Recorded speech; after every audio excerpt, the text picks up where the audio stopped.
Olá, começa agora o Multicidades e hoje o Multicidades especial. Vamos relembrar os melhores momentos da segunda temporada que foi apresentada por mim, Márcio Mâncio. Vamos relembrar a nossa entrevista com o guri de Uruguaiana, Jair Cobe. Cada um tinha que fazer o que podia fazer, né? Eu não podia entrar mar adentro, nadando, salvando, não sou bom com essas coisas. Né? Nem piloto de helicóptero. Né? Não sei andar de skate, nem de prancha. Mas aí eu digo, bom, vou fazer o que eu sei fazer. Juntei, fiz a caravana da alegria, aí juntei o Enio, o Chapolin, que é um baita animador, chamei o Enio, chamei um mágico maravilhoso, o Lucas, juntei todo mundo, aí a gente chegava nos abrigos, previamente combinava, montava som, cenário e tudo, e fazia um show para a criançada. Busquei parceiros de bala, biscoito, tudo que é coisa assim, e a gente daí fazia kits e entregava para as pessoas, né? Foi uma ação maravilhosa, visitamos muitos abrigos, todos os abrigos que tinham mais de 100 pessoas a gente já ia, estava marcado, então a gente fazia assim, um trabalho bem bacana, foi muito interessante, porque daí tu ajudava não só as crianças, mas também os adultos que estavam lá, e principalmente também os voluntários, né, cara, que estavam muito precisando de força, né, porque ficar ali trabalhando do jeito que esse pessoal se doou foi uma coisa fantástica, né? A parte da solidariedade aqui no Rio Grande do Sul foi uma coisa muito forte, viu? A gente já tinha essa característica da hospitalidade do gaúcho, né? E isso está no ato a roda de chimarrão, a gente já tem essa coisa assim, né? Mas a solidariedade foi um troço absurdo, né? Muito bacana. E é interessante tu imaginar que muitos que estavam no abrigo nunca puderam assistir um show quando não era aberto, né? Um pessoal extremamente humilde e que já tinha perdido tudo. E estava lá num dos shows mais bacanas, né? Com mais uma série de atores. Como que é falar no meio do colchão, no meio do pallet, tu que está acostumado a ir pelos teatros, né? E vendo que aquilo não estava acabando. Foi uma maratona, não era uma semana de show, foi cansativo. E eu pude acompanhar um dia, por uma coincidência, num almoço da tua equipe, e a galera engajada, ninguém baixou a guarda, inclusive tuas filhas, né? Tua família veio junto, isso é muito bacana. Vocês não atingem só as pessoas que estão ali, e sim um ecossistema que, quando passa qualquer situação, tu pode manter isso, né? Pode ser numa situação de uma enchente, pode ser numa situação de uma calamidade, ou pode ser no dia a dia, não precisa ser um caso extremo. Sim, na própria pandemia, quando veio a pandemia, a gente sabia que as pessoas estavam em casa entediadas, precisavam de ter assunto e ter coisa para se divertir, para se descontrair, passar o tempo. Aí eu comecei a fazer lives, né? Eu cheguei a fazer 54 lives em 6 meses. A gente começou fazendo 3 por semana, e a live era praticamente um show novo que tinha que apresentar. A cada 3 dias a gente ia apresentar um show novo, né, com versões novas e tal. Foi um trabalhão louco, mas foi bacana. Esse conteúdo que a gente oferece, né, nas redes sociais é um conteúdo muito interessante, porque as pessoas do outro lado estão tendo aquela oportunidade, né, sem custo, né, vamos dizer assim, porque, na verdade, ali... Para o artista, ele se doa, faz aquilo ali, é a forma dele também mostrar, né, o seu trabalho, para que depois, mais adiante, ele ganhe na venda do ingresso, lá na hora de fazer o show e tal. Então, tu tem que te adequar ao momento. Nesse momento, a gente achou que essa visita aos abrigos seria mais relevante. Além disso, nós pedimos para todos os nossos patrocinadores das mídias, né, que a gente ia ficar sem postar nada de propaganda, nada naquele período. A gente ficou só postando coisas referentes a pedidos, coisas que estavam acontecendo, e depois nós fizemos também o Matcast com Heróis das Enchentes, que foi isso que tu falou, dar voz àqueles anônimos que fizeram a diferença, né? Então a gente levou, tá lá no YouTube, tá lá o Matcast Heróis das Enchentes, a gente entrevistou várias pessoas que participaram, foi muito bacana, cada história Tem muita gente fazendo coisa. Agora, recentemente, entrevistei o Herbert, que é um piloto de alta velocidade, que além de ajudar muito na hora das enchentes, chegou a comprar um barco. Ele não tinha, ele nem sabia. Ele e 2 amigos se juntaram, compraram um barco para poder fazer resgate. E agora ele está fazendo RS Reconstrução. Conseguiu fazer kits de móveis. Eles vão entregar 1.000 kits de móveis. Cozinha, sala. É sensacional o trabalho. E agora, né, está surgindo também o RS Nasce, que é um instituto que também visa valorizar a parte de eventos e turismo. Tanto é que agora, essa semana, a gente está gravando... E aí pediram, me provocaram para eu fazer um clipe a respeito. Então, a gente está fazendo agora, essa semana a gente lança uma paródia do We Are The World. Já tem a participação de mais de 20 artistas, né? Que a gente vai fazer num estúdio, como se fosse o We Are The World, todo mundo cantando junto. Rio Grande nasce, Rio Grande vive, com a nossa força, raça e união, vamos vencer a crise. Que trilha. Cara, e um tema maravilhoso, vozes maravilhosas. Então, esse clipe sai agora em uma semana, né? Com essa finalidade de promover o Instituto Renasce, que tem esse objetivo de fazer com que a gente consuma produtos gaúchos, serviços gaúchos, que visite os nossos espaços culturais, que são maravilhosos. Muita gente conhece a Europa e não conhece o Rio Grande do Sul, conhece o Brasil e não conhece o Rio Grande do Sul. Tu fala né, nos lugares aqui, o cara nunca foi nas missões, nunca foi... E, no entanto, conhece Londres. Ok, pode conhecer. Aí que está a diferença. Tu pode conhecer o exterior, pode conhecer o Brasil, mas também te dedica a conhecer o Rio Grande do Sul, que tem tanta coisa boa. Também recebemos meu amigo Rafael, da Estância das Oliveiras.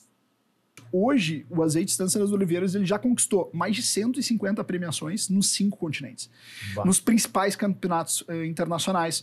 Só o ano passado, a safra 2023, a gente conquistou 74 premiações e daí a gente se tornou o azeite mais premiado do Brasil no Evo World Ranking, que é o ranking mundial dos azeites, e a 9ª marca de azeites mais premiada do mundo.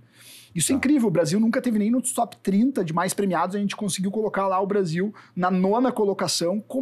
E detalhe, a gente está competindo nesses campeonatos com produtores que têm uma tradição de 300, 400, 500 anos produzindo azeite. Nós temos 20.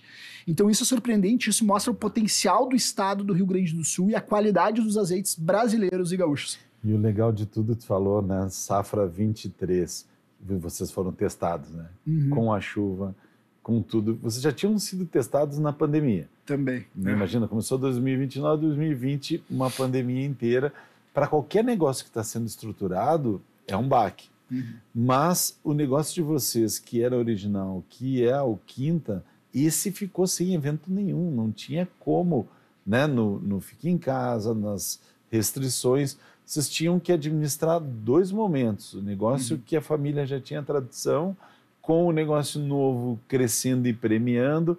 Como foi aquele momento e principalmente agora que vocês foram atingidos de frente com uma loja linda que foi totalmente, né, invadida pela água, e aquela água do gasômetro, né, na orla, para quem não é de Porto Alegre, o Embarcadeiro, procura lá, dá uma olhada, a loja lá ficou num lugar onde tinha correnteza, não foi só a água que subiu, foi realmente um estrago muito grande. Como vocês lidam com essas adversidades, sempre motivado? Nunca te vi abatido, nunca vi teus irmãos abatidos, e isso é já um legado para as novas gerações que estão vendo vocês na linha de frente. Mas, cara, como que foi literalmente o momento em que vocês tomaram esses embates, né? Tipo, vamos enfrentar e como enfrentar? Perfeito. Eu acho que uma das questões é a paixão pelo negócio. Eu acho que isso é um grande negócio, é uma grande motivador, é tu ser apaixonado pelo que tu faz, e a partir do momento que tu é apaixonado pelo que tu faz, tu tira forças da onde às vezes tu não consegue vislumbrar essas forças. Outra coisa é a capacidade técnica, ou seja, é tu ter formação para aquilo, é tu te aprofundar, é tu conhecer, buscar estudar, e a partir dali tu tem as ferramentas para que num caso desses de estresse sobre o negócio tu consiga criar soluções. Então lá atrás, quando a gente começou, a gente lançou o primeiro azeite em 2019, 2020 pandemia, 2020 foi o ano que a gente abriu a Estância das Oliveiras para o olivoturismo, que era exatamente o contato com o turista. Então a gente criou várias soluções relacionadas à visitação, com protocolos de prevenção e tudo mais. Foi o primeiro local de turismo do Brasil que recebeu o selo internacional de prevenção ao Covid, para te teres uma ideia, do Comitê Internacional de Turismo. Então isso aí foi bem legal, porque a gente abriu antes dos outros lugares, porque nós já tínhamos vários protocolos de prevenção. E depois a gente foi criando soluções ao longo do tempo, conforme vinham as necessidades e vinham os novos estudos. Com relação à parte das enchentes, foram 2 momentos de baque. Um momento de baque, que foram as enchentes e as chuvas de setembro do ano passado. Em setembro do ano passado a gente teve índices fortíssimos de chuva também no estado do Rio Grande do Sul como um todo, e ele é um período que ele é muito sensível para a olivicultura, porque é o período de floração, quando as árvores estão florindo.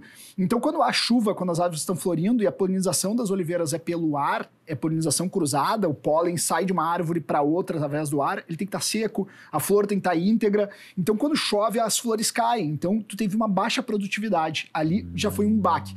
Porque em setembro do ano passado não foi só a Estância das Oliveiras, o Rio Grande do Sul inteiro. Há poucos dias atrás saiu o índice da colheita relacionada a essa floração de setembro, que é a colheita de 2024. Essa colheita ela caiu no estado do Rio Grande do Sul em 70%. Foi um baque gigantesco. Na Estância das Oliveiras tivemos uma queda um pouco menor, 60%. Então já deu um baque lá atrás. Depois dessas enchentes, nesse segundo momento, em maio, nós tínhamos a nossa loja do Embarcadeiro, que fica no Cais Embarcadeiro, bem à beira do Guaíba, na zona não protegida, digamos assim, da cidade, né, atrás do muro colado no Guaíba. Realmente foi invadido pelas águas. Temos lá uma oliveira de 200 anos que nós demos para Porto Alegre, nos 250 anos de Porto Alegre. Detalhe, ela sobreviveu. Como? Incrível, a gente não acredita, porque ela estava embaixo da água e a oliveira não gosta de água. E ela voltou ao nível normal a água voltou ao seu nível normal e a oliveira sobreviveu. E a loja, claro, foi impactada. De quantos anos? 200 e poucos anos, mais de 200 anos ela tem. A gente deu de presente a Porto Alegre quando Porto Alegre completou os 250 anos e quando a gente inaugurou esse empório lá da Estância das Oliveiras, que é esse empório que faz toda a degustação dos azeites e venda. Depois nós reconstruímos a loja, já está pronta para ser aberta novamente. Para te teres uma ideia, a gente está só aguardando o Embarcadeiro ainda organizar as outras lojas para que a gente tenha um momento de abertura oficial. Então foram 2 momentos muito desafiadores. Durante aquele período também das enchentes, todos os eventos foram cancelados. A estância especificamente, tanto a Quinta da Estância quanto a Estância das Oliveiras, elas não foram diretamente afetadas em suas estruturas, porque a gente fica numa topografia bem privilegiada, que é Viamão, uma região mais alta. Então a gente dedicou toda a nossa atenção e esforço dos colaboradores exatamente para auxiliar as famílias que estavam sendo atingidas. Então, mais de 2.000 quentinhas produzidas, lanches para 2.000 pessoas, mandamos aqui para Canoas e mandamos para Eldorado, que eram as 2 cidades que tinham sido muito impactadas, os lanches, doação de cobertas, lençóis, colchões. Fomos base de pouso das equipes de resgate da PRF, da Polícia Rodoviária Federal, de helicópteros. Então tinha helicóptero descendo e subindo e doamos mais de 700 mil litros de água para hospitais, restaurantes e tantos outros pontos. Esse vídeo me impactou no dia que todo mundo estava, o Brasil todo preocupado que não tinha água para as pessoas. Falou, só vem que o posto está aqui, traga o seu vasilhame que água não falta aqui no Estância. Foi muito legal. E detalhe, né, para quem não conhece muito Viamão ou a localização exata, né, do empreendimento, estava na 118, que era o único acesso de todo o Rio Grande do Sul. Exatamente. Não tinha outra opção. Para Canoas ou para qualquer outro lugar, a 118, né, a RS 118, foi ali e ela foi um caos muito tempo. E vocês conseguiram estar no lugar certo, na hora certa e podendo auxiliar mesmo, né, numa região mais alta. Exatamente. E essa doação de água foi muito interessante porque a gente fechou, tinham famílias de comunidades que não tinham carro para se deslocar até a fazenda para buscar água. Então a gente fechou parceria com os Correios. Olha que legal. Os Correios estavam sem entregar nada, então eles pegaram as caminhonetes dos Correios, iam nas comunidades buscar os vasilhames das famílias, traziam para a Quinta da Estância e para a Estância das Oliveiras, a gente recarregava de água potável, água mineral, tirada de poço artesiano profundo, e eles levavam de novo para as comunidades para doação. Além dos caminhões-pipa, que a gente era uma das únicas áreas ali que tinham estrutura para encher caminhões-pipas de grande intensidade para hospitais, restaurantes comunitários, abrigos, inclusive, vinham buscar água potável, água mineral lá na Quinta da Estância e na Estância das Oliveiras para abastecer.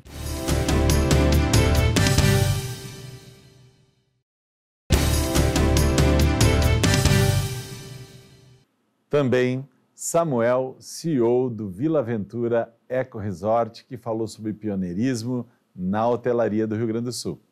Uma coisa é tu ser executivo de um banco, né? Ou dono de uma empresa num setor específico. Mas no teu foi atingido 100%, né? É fechar, era não saber o que ia ser o futuro, nem o prazo, e começou a maratona que o mundo inteiro viveu, mas cada um no seu setor sentiu de maneiras diferentes. Como é que foi superar a pandemia? Então, até aquele momento ali, o Vila ele tinha um viés muito mais corporativo, como eu falei, né? Muitos eventos.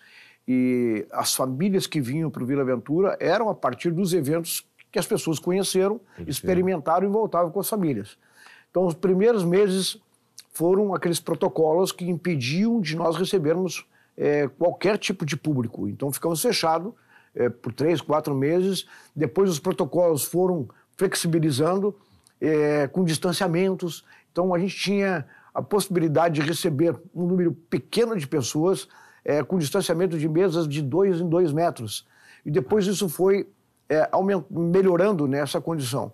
Mas nesse primeiro momento, eu acho até que a gente teve uma certa vantagem, porque a nossa área, hoje ela tem 70 hectares. O hotel ocupava inicialmente uma área de 10 hectares e meio, com gramados extensos, né, com uma natureza exuberante. Então a gente conseguia administrar que as famílias viessem para o hotel e ficassem em locais distantes uma das outras aí. E assim foi a retomada. E não foi fácil, foi difícil, foram 8 meses complicados. A partir do final daquele ano de 2020 é que a gente passou a ter uma melhora na frequência do público. E o curioso é que a gente nasceu lá em 2003, tivemos muitos percalços, né? Como falei, de acesso, enfim, de outros, né? De Lava Jato e outras coisas mais que impactaram no desenvolvimento. 2019 estava a coisa evoluindo, eu disse, bom, agora vai. Veio a pandemia 2020 e teve toda essa situação. Agora, Mâncio, a gente saiu de uma situação difícil e toda vez que acontece isso, a gente sai mais fortalecido, né? A gente conseguiu desenvolver algumas coisas em termos de habilidade do nosso pessoal, de desenvolvimento deles, passamos a ser reconhecidos por algumas situações que o hotel até então ali, ele era olhado e observado pela natureza, né, pelo aspecto físico dele, não pelas pessoas. Eu digo que hoje o nosso colaborador, ele é conhecido pelo carinho, pela atenção, pela agilidade no atendimento, é assim que a gente Bacana, e eu vou tomar a liberdade de acrescentar, porque convivo e acompanho, e o Vila Ventura para mim é uma referência no Rio Grande do Sul, e todos os clientes que eu já tive a oportunidade de encontrar lá, todos saem maravilhados pelo local, mas principalmente pelo know-how, né? E know-how, para quem não está acostumado com o termo, é o conhecimento acumulado ao longo do tempo, porque vocês já tiveram falta de luz e um casamento acontecendo no gerador, os adaptadores das tomadas da seleção do Equador não encaixavam nas tomadas do Brasil e aí tem que resolver rápido, porque o pessoal precisa, né, da energia. E tudo que vocês foram absorvendo ao longo do tempo, quando o cara está lá, ele ganha de brinde, né? Porque vocês já sabem o que pode dar, se vai chover, se não vai chover, se dá para fazer uma dinâmica na piscina, ou se vai ser, né, o Lombas Racing, que é uma maravilha, né? Todas as atividades. Então, vocês conseguem fazer com que a pessoa consiga ter uma experiência espetacular. Mas eis que daí, depois da pandemia, fomos retomando, etc., e veio a enchente. Viamão está numa área onde vocês não foram atingidos diretamente, mas vocês serviram como base, né, e de apoio para toda a operação. Como é que foi fazer essa estrutura funcionar em apoio às enchentes? Márcio, eu vou partir para uma explicação disso, de uma pergunta que foi a maior quebra de paradigma que a gente teve durante a nossa instalação ou escolha de Viamão para desenvolver esse projeto. Por que Viamão? Era o que mais me perguntavam. Por que Viamão? E eu dizia, Viamão tem muitas vantagens que não são conhecidas. A gente é conhecido por uma cidade dormitório, que realmente é. Mas a gente tem a vantagem de estar muito colado a Porto Alegre. A gente tem a vantagem de ter um ar maravilhoso, né? Nós não temos poluição no nosso ar. Lá tem um líquen nas árvores de cor alaranjada, que ele só se manifesta, ele só sobrevive se não tiver poluição no ar. A gente tem uma água maravilhosa, tanto que tem indústrias de cervejeira lá. A gente tem outras indústrias que utilizam a nossa água, estão lá por isso. Mas Viamão demonstrou outras vantagens que não se conhecia também. Numa situação como essa de enchente, se percebeu que ela é a única cidade na região metropolitana que tem um nível de altitude que ela não foi atingida. Nós somos abençoados por Deus. A natureza lá ela é exuberante. A gente não percebe, mas quando a gente sai de Porto Alegre pela Bento Gonçalves, a gente vai subindo para Viamão, né? A partir da Lomba do Sabão ali. Vai subindo, subindo. Onde nós estamos, a gente está num nível de 120 metros do nível do mar. Né? O centro da cidade está até um pouquinho mais alto do que a gente ali. Lá nós temos um aeródromo que recebeu mais de 30 aeronaves, helicópteros e aviões. O próprio hotel recebeu muitos helicópteros que vieram de socorristas de diversos lugares do Brasil, até alguns de fora do Brasil. Então a gente conseguiu, durante esses 30 primeiros dias da enchente, que foi durante o mês de maio, estar com o hotel lotado recebendo socorristas. Socorristas que vieram, como falei, de aeronaves, que vieram para prestar socorro para resgate de animais, muitos veterinários de Santa Catarina, do Paraná, de outros lugares também, jornalistas que vieram de diversas partes do Brasil e que ocuparam o nosso hotel também, e muitos técnicos de diversas empresas, especialmente da CE Equatorial, que vieram para fazer recuperação da rede de energia elétrica. Então, o hotel lhe serviu muito nesse sentido, de ser apoio para os socorristas. Mas recebemos muitas famílias também, de Eldorado do Sul, das ilhas, né, de Canoas, que acabaram indo para lá para poder dar um primeiro passo, né, para restabelecer a sua vida. E também o responsável pela rede de Paolo, Paulo Jeremia. Na época era eu, quando iniciamos eu, meu irmão Roberto, mais 6 funcionários. Caramba. Depois podemos ver quantos somos hoje, né? Mas vezes 1000. Mas então, assim, o saber fazer para saber ensinar. O meu irmão ficou 2 anos temperando e assando galeto. E aí eu falo até como é que foi a meritocracia dentro do negócio. Sempre foi importante. Ele ficou esse tempo na churrasqueira. Depois ele foi para a Copa, que aí não servia muito os clientes, mas mais os garçons. E depois ele foi para garçom um tempo, ele foi para o caixa, foi para a recepção, até ser gerente. Então, essa maneira de treinar e de poder proporcionar a vários, se tornou... Hoje nós temos 17 sócios operadores. O primeiro garçom do grupo é o nosso operador lá em Gramado. Por que isso aconteceu? Por formar as pessoas, para poder crescer com padrão, com qualidade, com tudo isso. E nós também tínhamos muito claro o conhecimento de atendimento. Então, treinar os garçons desde o início para que sejam assim, acolhedores, para que atenda com alegria, que façam aquilo com prazer, mas de alma realmente, e que isso fica muito claro quando tu chega no de Paolo, que eles estão aí realmente também junto no projeto, sabe? É importante Perfeito. Que sejam junto no projeto. Tanto é que todos esses são sócios operadores, hoje eles levam a identidade a todas as casas, porque tem toda essa vivência e estão junto no projeto. Então, esse sistema de servir na mesa, com essa mesa farta, onde agrada muito aquele dia do negócio, assim, com os empresários conversando, vai repondo, sem interromper, sem ser invasivo nas mesas, é muito importante isso. E no fim de semana, aquelas famílias todas, tu já chega, em seguida já vai a sopa, já acomoda, já vai servindo, faz toda aquela fartura, que é muito característica, então, dessa nossa cultura da imigração italiana, onde é servido sempre, assim, com sabor, sempre aquela qualidade que veio lá da nona, que sempre se comenta isso. E o que foi muito interessante, que nessa primeira, o projeto, do primeiro para o segundo ano, nós já fomos eleitos uma destacada qualidade da nossa culinária pelo Guia 4 Rodas. Isso para o turismo foi muito importante, para realmente mostrar que nós estaríamos num caminho certo. Foi interessante porque a gente já continuou a fazer daquele jeito para melhor, né? E sempre se pode fazer melhor. Sempre se pode melhorar em todos os negócios. Perfeito. Eu sempre digo, não podemos fazer menos do que sabemos. E outra, é um comprometimento de cada um melhorar sempre. E é bem gostoso isso, porque isso dá uma alegria para todo mundo, saber que algo está melhorando, se sentir parte daquela melhora, né? Então, seguimos assim nessa primeira casa, fomos vistos já em seguida por Caxias do Sul, então, que abriu um shopping na época em Iguatemi enorme, fomos convidados, bem dizer, patrocinados para ir nesse segundo projeto, e que foi bem interessante, porque usando o primeiro, tu treina, tu leva as pessoas, sei que saía a Kombi de Bento todos os dias para levar 9 funcionários para Caxias, para levar a qualidade, o padrão, a identidade, ensinar uma equipe lá, e foi por muito tempo, até hoje ainda tem alguns que fazem esse trajeto diariamente, né?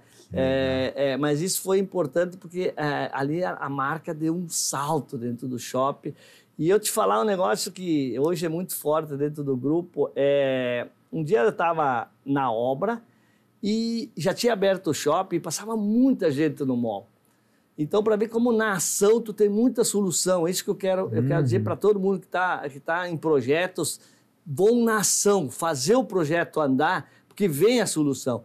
Nós tínhamos um monte de gente no mall e eu cheguei para a arquiteta e digo, olha, esses aí poucos viriam para uma refeição de sequência.